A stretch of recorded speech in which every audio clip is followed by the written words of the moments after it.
ये छठियारी गाना है, आप लोग देखिए और लाइक सब्सक्राइब तो करवे कीजिएगा, लेकिन फुल वॉच कर पहले देख लीजिएगा,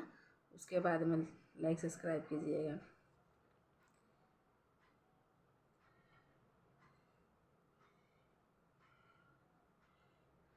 धीरे धीरे दर्द होला हमारे कमरिया,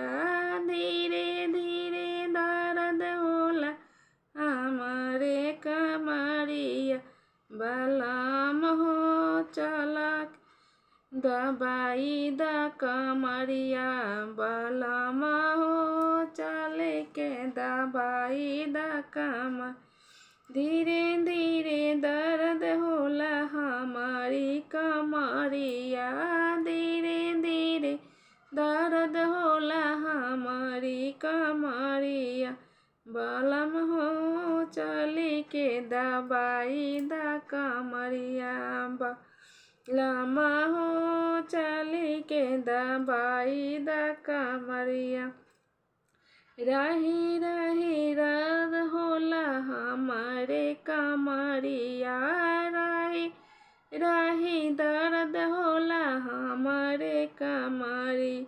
बलम हो चली के दबाई द कमरिया, बलम हो चली के दबाई द कमरिया, रात भर रोत रानी माई नहीं आईली, रात भर रोनी ताहर माई नहीं आई, बलम हो चली के दबाई द कमरिया, बलम हो चली के दबाई द कमरिया, रात भर रोत रानी भौजी ताहर नाइली, रात भर देखे नाही भौजी ताहर अइली, बलम हो चला ना दबाई द कमरिया, बलम हो चला ना दबाई द कमर, रात भर रोत रानी माई नहीं आईली, रात भर रोनी हम